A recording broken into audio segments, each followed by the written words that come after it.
A primeira coisa que um crente tem que viver e tem que ter para andar bem na igreja é estar na doutrina. Você não pode servir a Deus sem doutrina. Sabe por que tem muitas complicações na igreja? Sabe por que tem problemas, às vezes, do membro com o pastor, do pastor com o membro? Porque, por vezes, o crente não quer ficar na doutrina, quer ficar na sua ideia, quer ficar na sua concepção, quer ficar no seu entendimento. Ah, mas eu li assim. Ah, mas o John Piper diz assim. John MacArthur diz assim. Eu não quero saber se John MacArthur disse, se Piper disse. Eu não quero saber se John Stott disse. Eu quero saber se está na doutrina.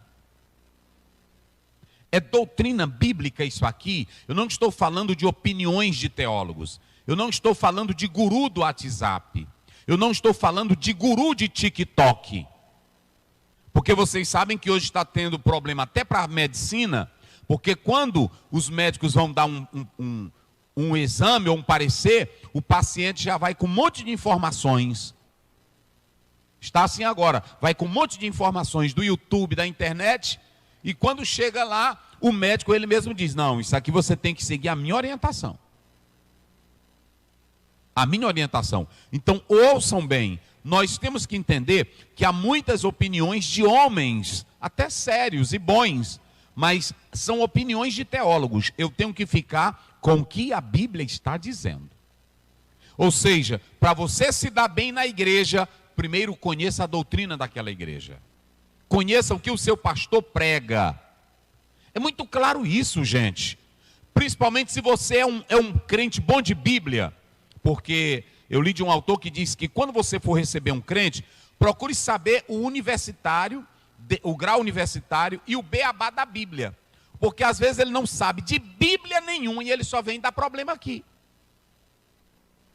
Ele só vem dar problema. Eu tenho que saber até o nível de Bíblia, o nível de crença, o nível de comunhão que aquela pessoa tem, para que eu possa lidar com ela. E aí, o meu relacionamento com a igreja começa em primeiro lugar com a doutrina.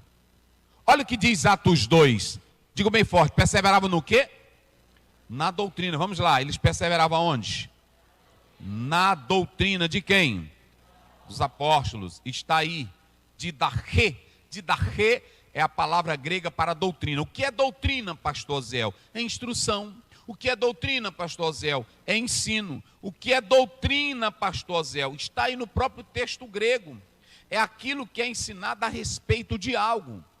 O que é doutrina, pastor Zéu? São os discursos cristãos nas assembleias religiosas.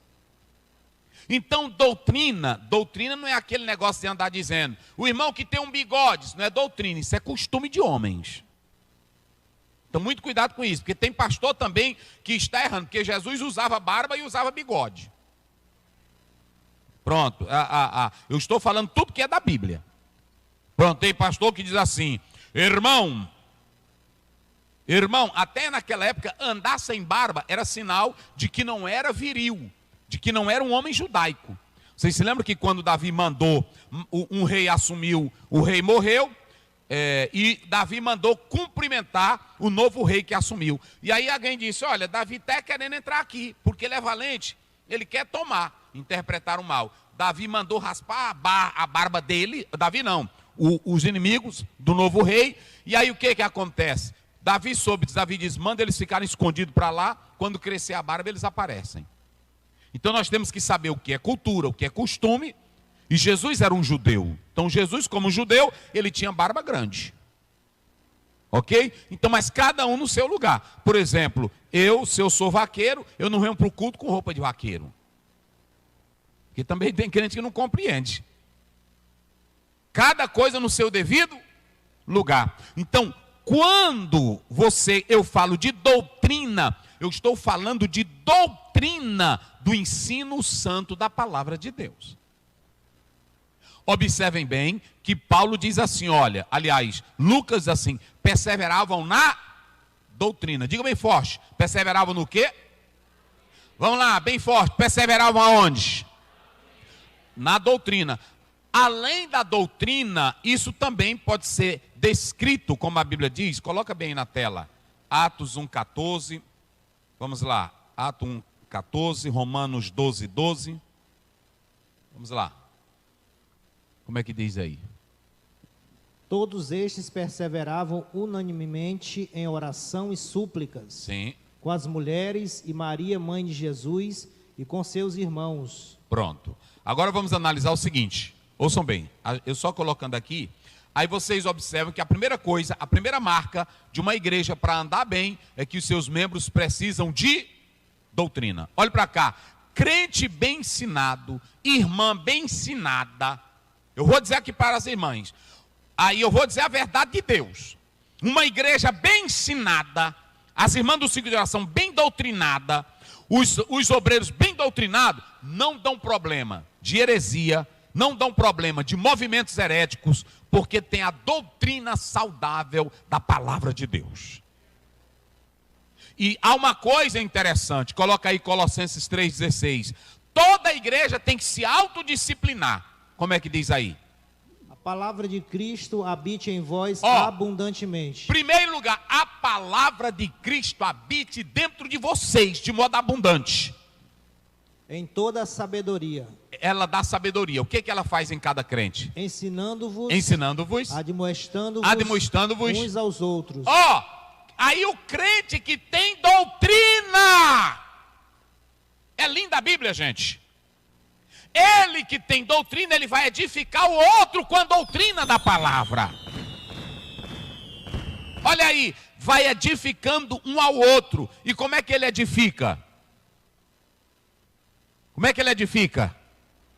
Salmos, que mais? Hinos e o que mais? Cânticos espirituais. Tá vendo? Ou seja, o teu cântico espiritual tem que ser baseado no quê? Me diga, baseado no quê? Irmão, quem está no culto tem que ser baseado no quê? Na doutrina. Não é aquele negócio de tu inventar. Não, isso é loucura. O teu cântico espiritual é na palavra. Porque tem que edificar o outro e só edifica com a palavra. Segundo, edificar com os salmos. Todos os salmos em hebraico, inclusive a própria língua hebraica, ela já tem um tom como se fosse cantado. Então, os judeus cantavam os salmos tanto ritmado como pelo próprio tom da voz. Então, era a experiência. Bendiz, ó minha alma, ao Senhor. Eleva os meus olhos para os montes. Vê como é que um judeu canta. Então, cantar salmos é cantar a Bíblia. Não é loucura não, irmão. E aí vem salmos, hinos e cânticos espirituais. Ou seja, em primeiro lugar, a igreja precisa ter doutrina e instrução. Se ela não tiver, não vai. Perseveravam na doutrina dos apóstolos. E o que é a tradição, pastor Zéu? Há 3 sentidos para a palavra tradição, se vocês analisarem. Coloca aí, Jorge, 1 Coríntios 11. 1 Coríntios 11, verso 2. Observem bem. Como é que diz aí? E louvo-vos, irmãos, porque em tudo vos lembrais de mim, e retendes os preceitos como vos entreguei. Ali aparece preceito, mas tem uma tradução que diz, e mantém as tradições, como vos entreguei. Está aí? Veja aí. Mas tem uma tradução que diz, tem uma Bíblia, uma versão, uma tradução que diz tradições e não preceitos. Coloca aí agora 2 Tessalonicenses 2,15, só para os irmãos observarem. Vamos lá. 2 Tessalonicenses 2,15. Então, irmãos, estai firmes e retende as tradições. Retende as tradições que vos foram ensinadas. Você vai. Seja por palavra.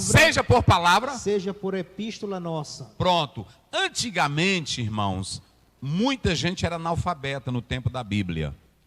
É por isso que a leitura da Bíblia era feita oralmente. Então, aquilo que era oral se recebia da palavra falada. Essa palavra falada virava tradição. Só que há uma coisa, a tradição que vinha do ensino dos apóstolos, através daquilo que Cristo ensinou, e havia a tradição judaica. Vocês se lembram o que Jesus disse lá em Mateus 15? vocês invalidam a palavra de Deus, ensinando doutrina dos homens. Ali era uma tradição ruim. Por que era ruim? Porque eles colocavam a tradição como uma maneira também de salvar. A tradição geral é que cada igreja tem a sua tradição geral, fora do judaísmo. Agora, a tradição que Paulo está falando aqui, não é a tradição de A ou de B, é a tradição daquilo que os apóstolos ouviram de Cristo e que eles ensinavam na igreja. Enquanto não tinha a Bíblia, porque vocês sabem que o Novo Testamento vai ser escrito depois. Em primeiro lugar foi escrito o Velho Testamento. O que Jesus usou foi o Velho Testamento. O que Paulo pregava e os outros pregavam era o Velho Testamento. Depois veio o Novo Testamento. Mas enquanto isso, eles viviam das tradições dos apóstolos. Coloca aí Efésios 2:20. Efésios 2:20. Vamos lá. Efésios 2:20. Olha aí. Edificados sobre o fundamento dos apóstolos e dos profetas. Sim. Que Jesus Cristo é a principal pedra da esquina. Estão vendo? Então, aquilo que os profetas falavam, aquilo que os apóstolos falavam, é aquilo que Cristo havia ensinado. Aquilo que os profetas falavam, era aquilo que estava no Velho Testamento. Os apóstolos receberam de Cristo. Ou seja, olha para cá, Jugenroloff fala que isso aqui é uma tradição. Jesus recebe tudo. Os profetas falaram de Jesus, a lei falou de Jesus, os profetas falaram de Jesus. Agora, Jesus forma um grupo de apóstolos e ele transmite tudo para esses apóstolos. Os apóstolos transmitem para quem? Para a igreja. Isso é chamado de tradição.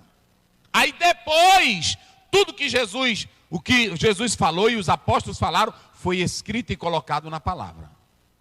Então a igreja, ela vive dessa tradição. Por isso que Paulo diz, vocês devem guardar essas tradições. A igreja vivia na palavra, na doutrina.